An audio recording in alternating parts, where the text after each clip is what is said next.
When my sister laughed in my face and called me a gullible widow, I didn't cry. I didn't scream. I didn't even move. I just looked at her, this woman who used to braid my hair when we were little, and smiled. Because what she didn't know was that the people she thought were actors were real FBI agents. I still remember the sound of her laughter, sharp, cruel, like glass shattering inside my chest. "You really thought you were divorcing your dead husband?" She sneered, champagne in her hand. "Oh my God, Claire, you actually believed it. I told Mark this would be too easy. Widows are so gullible." That word, widow, it used to make me crumble. But not that night. That night, I let her laugh. I let her believe she'd won. I let her think she'd stolen half my life, my savings, my dignity. Because the real show was about to begin. You might be wondering how any of this could even happen, how a sister could betray her own blood like that. To answer that, I need to take you back. Back to the moment when I still trusted her. Back before grief made me blind. Back before she turned my husband's death into a twisted game. My name is Claire Donovan, and 6 months ago, I buried my husband, Evan.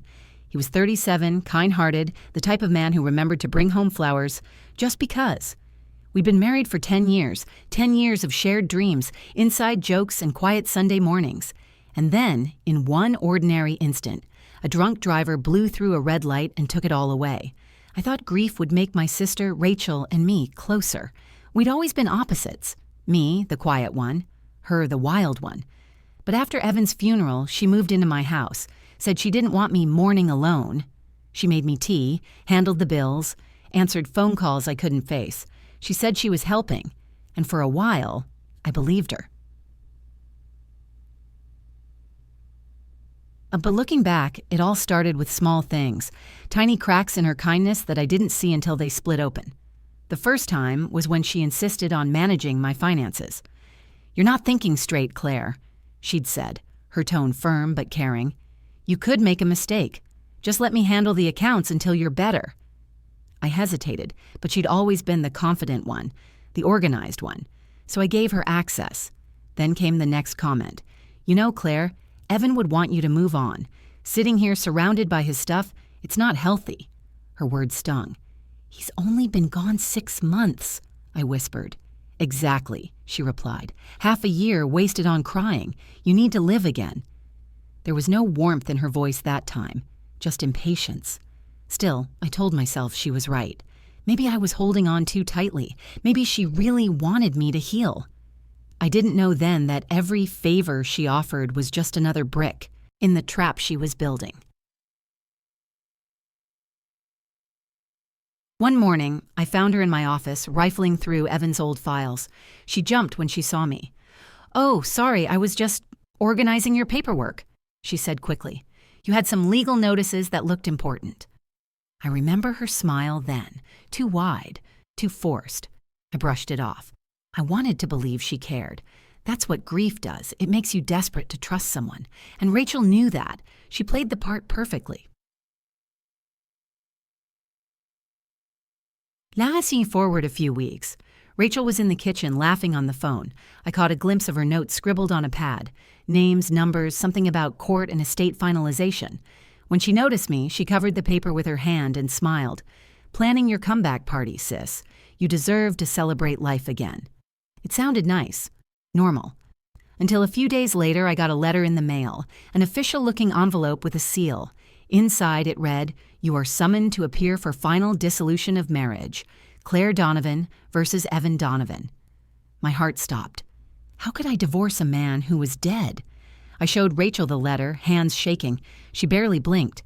"Oh, that. It's just a legal formality," she said smoothly. "Some clerical thing with his estate. I'll come with you to make sure it's handled right." And that's when the trap began to close. If you've ever lost someone, you know how fragile your mind becomes. You'd do anything to stop the pain, even sign papers you don't understand if someone you love tells you it's okay. That's what I did. That's what Rachel counted on. And she wasn't alone. There was a man waiting in that courtroom who looked so much like my husband, I almost collapsed when he turned toward me. The same soft brown eyes, the same hesitant voice. That's when everything inside me began to unravel. But I didn't know it yet. I didn't know that my own sister had hired him, or that her boyfriend would play the judge, or that my signature that day would hand over half of everything I owned. All I knew was that something about this divorce felt wrong, so wrong that it made my skin crawl, and that's where my story begins. After Evan's funeral, my world went quiet. Not peaceful quiet, empty quiet, the kind that hums in your ears until you can't tell if it's silence or you're heartbreaking. Mornings were the worst. The bed was too big, the coffee too bitter, the house too still. Sometimes I'd wake up and reach across the sheets, still half dreaming, expecting to feel his hand. But it was always cold, always gone. Evan had been my best friend before he was my husband. We met in nursing school, me trying to hold it together during night shifts, him cracking jokes just to make me smile. He was the kind of man who listened when you talked, even about the smallest things. When he died, it felt like the world had tilted off its axis. People talk about grief like it's a process, like you move from one stage to another, check a few boxes, and you're okay. But grief isn't a ladder. It's a loop. You think you're doing fine, and then you hear their favorite song or smell their cologne, and suddenly you're back at day one, gasping for air. Rachel was there for me, or at least I thought she was. Mina was my younger sister by 3 years, but she'd always been the bold one. Where I was cautious, she was impulsive. She had this electric energy that drew people to her. Growing up, I was the one who covered for her when she snuck out, the one who believed her excuses when she lied to Mom. After Evan's death, she showed up at my door with a suitcase and tear-streaked cheeks. "You shouldn't be alone, Claire," she said softly. "You need family right now." I didn't argue. I couldn't. Having someone else in the house felt safe. The first few weeks, she was everything a grieving sister could ask for. She cooked dinner, made sure I ate, handled the mail piling up on the kitchen counter. When I cried, she held me. When I couldn't sleep, she'd pour us wine and sit up with me talking until sunrise. "We'll get through this together," she'd whisper. It sounded like a promise. I wanted to believe it. But then, little things started to shift. She began to take over more. Subtly, at first. She offered to help manage the finances because you've got enough on your plate. I hesitated, but she was right. I wasn't functioning like myself. I was on autopilot, moving through the days like a ghost in my own life. So I let her. I gave her access to my accounts, my mail, my passwords. I trusted her. Then came the comments. Small jabs dressed as concern. "You can't keep wearing your wedding ring, Claire. It's depressing. You've got to stop living like he's coming back. It's time to move on." Every word felt like a needle. But every time I pushed back, she'd roll her eyes and say, "I'm just trying to help you heal." I told myself she meant well, that grief was making me sensitive. But there was something different about her. Something off. I remember one afternoon clearly. It was raining. Soft, steady, the kind of rain Evan loved. I was on the couch, half asleep, when I heard her voice from the other room. She was on the phone, whispering urgently. "No, she has no idea," Rachel said. "Just be patient. I'll get her to sign soon." I sat up, heart pounding. When she noticed me standing in the doorway, she forced a laugh. "Oh, hey, just talking to the bank about some estate stuff. You know, boring paperwork." I nodded, pretending not to notice the way her hands trembled. OSNDs. Z said at night I'd hear her typing in the guest room, sometimes until 3 a.m. When I asked what she was doing, she said she was researching investment options. I didn't press her. I was too tired to question anything. That's the thing about grief. It dulls your instincts. You start accepting things you normally wouldn't, because facing one more problem feels impossible, and Rachel knew that. There was one moment, though, one flicker of the sister I remembered. I'd been sorting through a box of Evan's old shirts, trying to decide what to donate. Rachel walked in and froze. "You're really getting rid of his things?" she asked. "I can't look at them anymore," I said quietly. "It hurts too much." Then maybe don't, she murmured. You don't have to prove you're over him. For a second, I thought she understood. But then she picked up one of Evan's watches, slipped it onto her wrist, and smiled. This looks good on me, doesn't it? That should have been my warning sign, but I just forced a smile and nodded. The next morning, she made pancakes, humming to herself, acting like nothing had happened. I tried to shake it off, but something about her cheerfulness felt rehearsed. A week later, she came into my room with an envelope in her hand and said, "Good news! I handled that legal stuff with Evan's estate.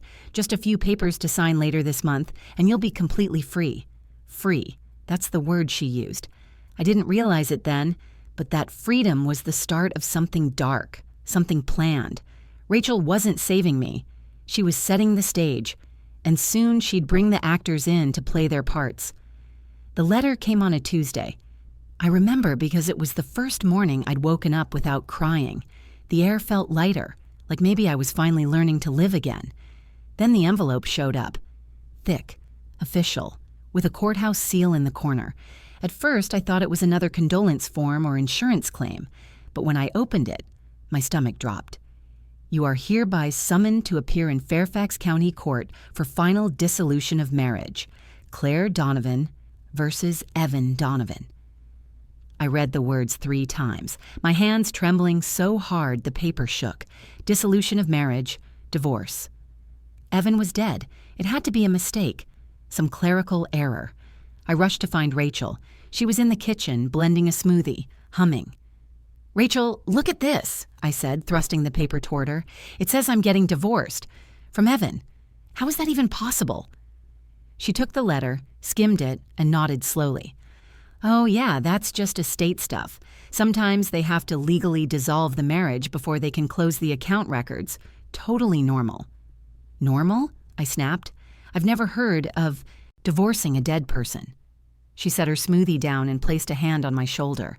"Claire, calm down. You don't need to make this harder than it is. I'll come with you to court, okay? We'll get it sorted out." Her tone was so calm, so confident. I wanted to believe her, so I did. And the courthouse was smaller than I imagined. A one-room office attached to a legal annex on the edge of town. There was no security check, no waiting room full of people, just one clerk behind glass who waved us through. Something about it felt off, but Rachel squeezed my arm. "It's a local extension," she whispered. "They handle estate cases here. Trust me. Trust me." I'd been saying that phrase to myself for months. She's my sister. Trust her. Inside, a man in a cheap suit stood near the judge's bench. He smiled nervously when I walked in, and for a second, I couldn't breathe. He looked just like Evan. Same height, same shoulders, same warm brown eyes. He opened his mouth, and when he said my name, my knees nearly gave out. "Claire," he said softly, almost apologetically. My head spun. I grabbed the edge of the table. "Evan?" I whispered. Rachel quickly stepped between us. "It's just a procedural stand-in," she said quickly. "They use representation actors for cases where one party is deceased. It's standard, Claire." I blinked. My mind couldn't process it. A man pretending to be my dead husband? For what? Paperwork? The judge, a heavy-set man with thinning hair, cleared his throat. "Mrs. Donovan, we're here to finalize a dissolution of assets between yourself and the estate of the deceased. Do you understand?" His voice was firm, but detached, like he was reading lines. Rachel nodded encouragingly from the seat beside me. "Just sign where they tell you," she whispered. So I did. My hand moved on autopilot, signing form after form. Every stroke of the pen felt like a racing part of my life with Evan. The fake Evan, Tyler, though I didn't know his name yet, looked at me with something almost like pity. He kept glancing at Rachel. I caught it once and felt a jolt of unease. When it was over, the judge gave a small smile. "Congratulations, Mrs. Donovan. You're officially released." Released. That word echoed in my head. Released from what? From love? From grief? Rachel stood, beaming. "See? Easy. You're free now."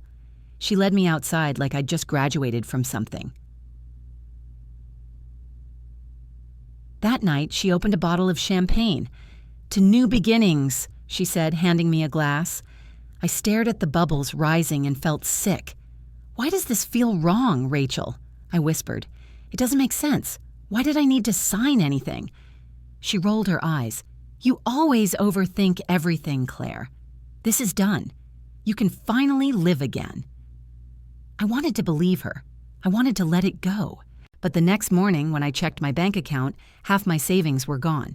Rachel, I called, panicking. Did you move money out of my account? She appeared at the doorway holding her coffee. Yeah, the court needed to transfer it to the estate temporarily. I'll make sure it's handled. Her tone was casual, but her eyes, cold, steady, made my stomach twist. For days, I couldn't sleep. I kept replaying that courtroom scene, the judge's nervous glances, the way Rachel avoided my questions, the man who looked like Evan but wasn't. Then one night, I woke up to voices in the kitchen. I crept down the stairs and saw Rachel sitting with the judge, the same man from court. They were laughing, his hand on her knee. You did great today, he said. Told you she'd sign, Rachel replied, grinning. She still trusts me. My breath caught. My heart felt like it stopped beating. I pressed a hand against the wall to keep from collapsing. It wasn't a legal error. It wasn't a misunderstanding. It was a setup. My own sister had staged a fake divorce to rob me, and she was celebrating it with her accomplice. That was the night something inside me shifted. The grief that had once kept me weak turned into something sharper, quieter, colder. I didn't confront her, not yet, because if she wanted to play games, I was going to learn the rules first. Would you like me to now expand Section 4, the turning point, where Claire secretly goes to the FBI, starts planning her revenge, and sets up the sting operation?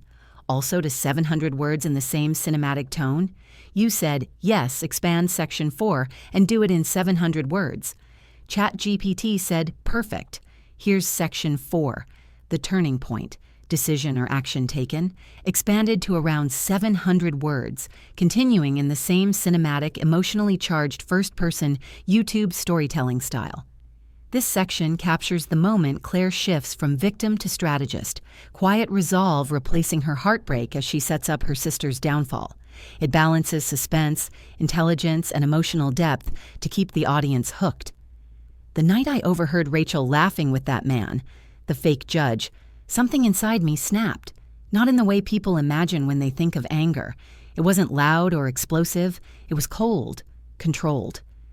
I crept back upstairs, sat on the edge of my bed, and stared at the moonlight spilling across the floor. My heart was pounding, but my mind had never been clearer.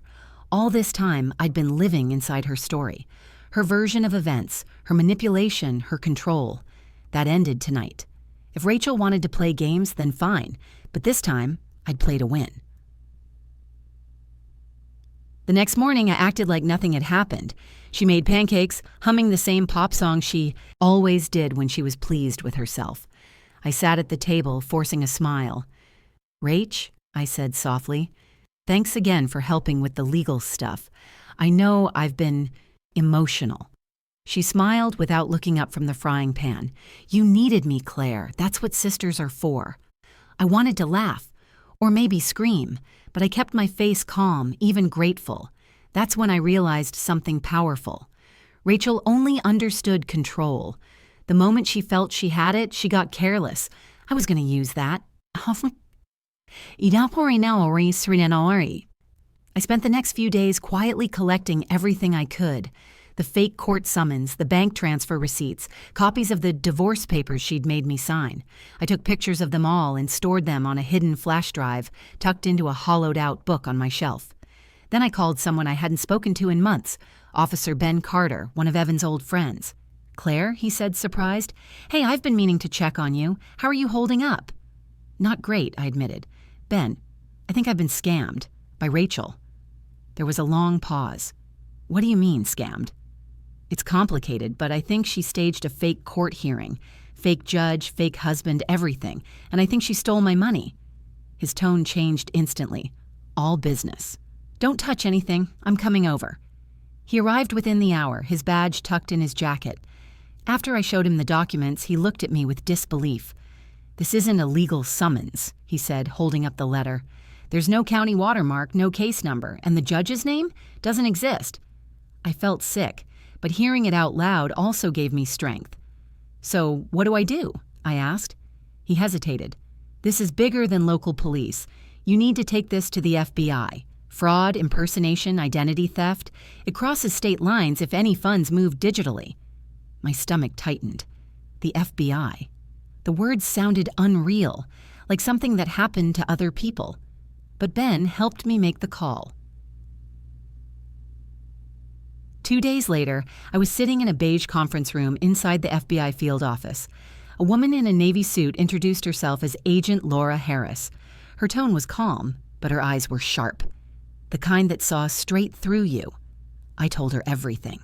From Evan's death to Rachel's help to the fake divorce hearing. She took notes the entire time, never interrupting, occasionally glancing at the papers I'd brought. When I finished, she leaned back and exhaled. Mrs. Donovan, you're right to come in. This isn't just fraud, it's premeditated conspiracy. But we need evidence. We can't arrest them until we catch them acting. How? I asked. She smiled slightly. You're going to help us. My pulse spiked. You want me to, spy on them? Not exactly. Just keep acting normal. Don't let them know you're suspicious. We'll monitor the accounts and trace the transfers. If they're planning to move the stolen money, we'll be ready. The idea terrified me. Living under the same roof with Rachel, pretending I didn't know. But the thought of letting her get away with it, that was worse. So I agreed. Back home, I started playing my part. Rachel thought she'd broken me, the grieving, helpless sister who couldn't handle her own life. So I leaned into it. I acted distracted, forgetful, docile. Every time she asked me to sign something or share a password, I did, while secretly snapping photos or forwarding emails to Agent Harris. You're finally starting to relax, Rachel said one night over dinner, smiling.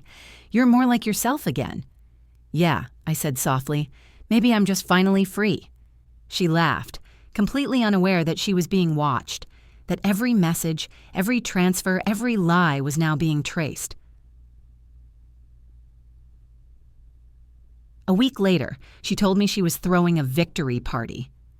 We deserve to celebrate, she said. The new chapter, the new life, all that. Her eyes sparkled with pride and greed. I smiled. That's a great idea, Rach. Let's invite everyone. She thought I meant her friends, but the guests I had in mind wore badges. That night, after she went to bed, I stood by the window and looked out at the dark street below. For the first time in months, I felt calm, powerful even. The woman Rachel thought she'd destroyed, the heartbroken widow, the easy target, was gone. And in her place was someone patient, someone dangerous, someone who was done being played. The party would be the end of her game. She just didn't know it yet. The night of the party felt like standing at the edge of a storm. Everything was still, too still. The air thick with something electric. Rachel had been buzzing with excitement all day, rushing around the house, hanging streamers, ordering catering. She kept saying it was a night for new beginnings. If she only knew. The guests started arriving around 7. Her friends, mostly. Loud, dressed up, fake smiles. They filled the living room with perfume, laughter, and the clinking of glasses. Rachel thrived in it, soaking in their attention like it was oxygen. I played my part. The quiet, grateful sister trying to celebrate moving on. I smiled, poured drinks, thanked people for coming, all while my heart pounded like a drum in my chest. Because hidden among those guests were 2 people no one recognized, Agent Harris and Agent Cole. Dressed like normal partygoers, they stood near the back, watching, waiting.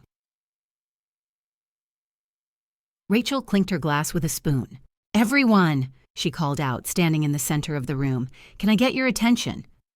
The chatter quieted. She flashed her movie star smile, all confidence and champagne. I just want to toast to fresh starts, to my sister, Claire, who finally let go of the past and learned how to live again. People cheered. Glasses lifted, cameras flashed. I smiled politely, but inside, I felt sick. She wasn't toasting me. She was mocking me. Every word was a knife disguised as kindness. To freedom, she said, locking eyes with me, and to smart women who know how to take control of their lives. The crowd laughed, clueless, but Agent Harris's gaze met mine from across the room, and in that moment, I knew it was time.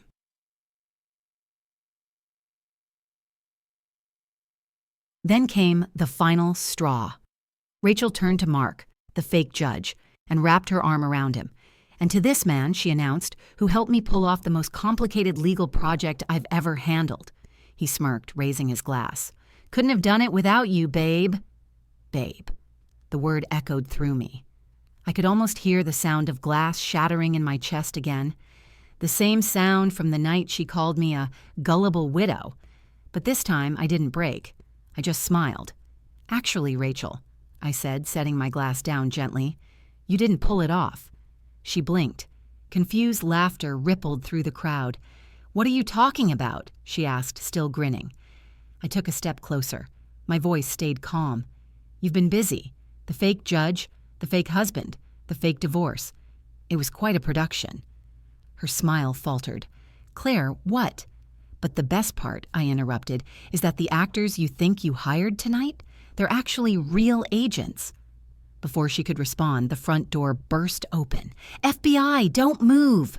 The room erupted in chaos. Glasses dropped. People screamed. Some stumbled backward. Mark froze, his face draining of color. Tyler, the fake Evan, went pale and raised his hands instantly. Rachel spun toward me, her mouth opening and closing like she couldn't breathe. This can't be... Agent Harris stepped forward, badge raised, voice steady. Rachel Donovan, you're under arrest for conspiracy to commit fraud, identity theft, and impersonation of federal documents. Rachel's champagne glass shattered on the floor. No, she whispered, shaking her head. This isn't possible. You said... She turned to Mark, screaming. You said they were actors. You said this was just a setup. Mark tried to back away, but Agent Cole was already cuffing him. The room had gone silent except for Rachel's ragged breathing. Her friends had backed against the walls, staring like they'd just watched the end of a movie they didn't understand. She turned back to me, wild-eyed. Claire, tell them this is a mistake. I met her gaze. The same eyes that once looked at me with sisterly love, now filled with panic and hate. You were right, Rachel, I said quietly. I was gullible. I trusted you, but not anymore. Agent Harris began reading her rights. Rachel tried to lunge toward me, but the agents pulled her back. You think you're so clever, she screamed. You think you won? You were nothing without me. I took a slow step forward, my voice barely above a whisper. You're wrong. You just taught me how to stop being weak. For a moment, everything froze. Her face twisted in disbelief, the flash of camera lights from bystanders' phones, the sound of the front door slamming as the agents led her out in handcuffs. When the house finally emptied, I stood alone in the quiet wreckage, the decorations drooping, champagne spilled across the floor, the smell of perfume and fear lingering in the air. Agent Harris came over and handed me a small evidence bag. Inside was my wedding ring, the one Rachel had taken from the safe. You did the right thing, she said softly. You stayed smart. I nodded, but I didn't feel triumphant, just free. You know, I said, half smiling, she always thought she was the smarter sister. Agent Harris looked toward the door where Rachel had been taken away. Smart doesn't mean cruel. You proved that. As the sirens faded into the distance, I sank onto the couch, staring at the empty champagne glass still in my hand.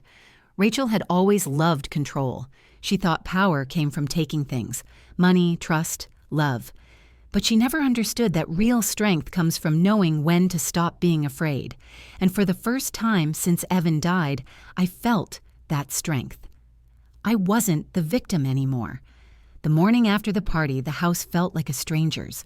Balloons hung half-deflated from the ceiling, confetti stuck to the hardwood floor, and the faint smell of champagne still lingered in the air. But the laughter was gone. I stood in the doorway, coffee in hand, watching sunlight spill across the same room where my sister had been arrested only hours before. It didn't feel real. It felt like waking up from a nightmare and realizing the monsters had been human all along. For the first time in months, I didn't feel afraid, just empty and free. The following weeks blurred together. Statements, interviews, paperwork. I met with Agent Harris several times as the case unfolded. Every new detail hit harder than the last. Rachel had planned everything down to the day. She and her boyfriend, Mark Henson, had forged documents, created fake seals, and even rented that small courtroom space under a shell company. The actor who played Evan, Tyler Reed, confessed that Rachel had paid him cash and promised more if he could make me cry. Hearing it made me sick, but it also made me grateful, because the truth, once it's out, can't be controlled anymore. Now, when the trial came, I almost didn't go. Part of me wanted to stay home and let justice happen quietly, but another part, the stronger one, needed to see it through. The courtroom was real this time. The flags, the judge, the seal, all of it. Rachel sat at the defense table in an orange jumpsuit, wrists shackled. She looked smaller somehow, her hair pulled back, her face pale. When she saw me, her eyes widened. For a moment, I thought she might cry. But then her mouth hardened into that same defiant smirk, the same one she wore when she called me a gullible widow. The prosecutor read off the charges: fraud, identity theft, conspiracy, falsification of federal documents. Each word felt like a nail in the coffin she'd built for herself. When it was my turn to speak, I stood at the witness stand and told the court everything. How I'd trusted her, how she'd taken advantage of my grief, how she'd turned my husband's memory into a tool for greed. My voice shook at first, but as I spoke, it steadied. Because I wasn't speaking for revenge, I was speaking for closure. When I finished, Rachel didn't look at me. She just stared straight ahead, jaw tight. The judge sentenced her to 10 years in federal prison. Mark Henson got 7. Tyler Reed, the actor, received probation for cooperating, and just like that, it was over. The day Rachel was taken away, I went home and opened the drawer where I'd kept Evan's wedding band. I slipped it off the chain and set it beside mine on the windowsill. 2 rings. One story, finally, at peace. I didn't cry. I thought I would. But what I felt instead was release. For months, grief had been my prison. Then betrayal built another around it. But standing there, in the quiet light of my home, I realized both cages had finally opened. I started volunteering at a local grief support group soon after. The first night I sat in a circle of strangers, widows, widowers, people trying to rebuild. When it was my turn to speak, I told them the truth. I lost my husband once, I said, but when my sister betrayed me, I almost lost myself. The hardest part wasn't the scam. It was learning to trust again, not just other people, but my own judgment. They listened, eyes wide, nodding. Some cried. That was the moment I understood something. Pain shared loses its power. Months later, Agent Harris stopped by one afternoon. She'd been promoted, she said, moving to another field office. Before she left, she handed me an envelope. Inside was a photo from the sting operation, taken moments after Rachel's arrest. On the back, Harris had written, "You were never gullible. You were brave." I framed it, not out of pride, but as a reminder that survival isn't luck, it's choice. Sometimes I still dream about Evan. In those dreams, we're walking by the river, his hand warm in mine. He never says much, but he always smiles. That quiet, knowing smile he had when he wanted me to see the good in the world again. I wake up peaceful now. Not healed, maybe, but whole. If there's one thing I've learned, it's this. Kindness isn't weakness. Trust isn't foolishness. But the line between love and blind faith, that's where you have to stand guard. Because evil doesn't always come from strangers. Sometimes it wears your sister's smile. Now, when I lock the door at night, the house is finally quiet again. Not empty, not haunted, just mine. I sip my tea, glance at those 2 wedding bands glinting on the windowsill, and whisper to myself, "You were right, Evan. Love makes us vulnerable, but it also makes us strong enough to fight back." Then I turn off the light, and the darkness feels peaceful, not lonely, because now I'm free. You know? Sometimes, the people we trust most are the ones who teach us the hardest lessons. But even when the world tries to break you, you still get to choose who you become after the pain. If this story moved you, if you've ever been betrayed or found strength in a dark place, I want to hear your story in the comments below. You're not alone in it. And if you believe in justice, healing, and the power of taking your life back, go ahead and like this video, share it with someone who needs to hear it, and subscribe to the channel for more true stories that remind us what resilience really looks like. Every view, every comment, every share helps keep these stories alive and helps more people find the courage to fight back when life hits hardest. Thank you for watching, and remember, strength isn't about never being broken. It's about standing tall after you've been shattered.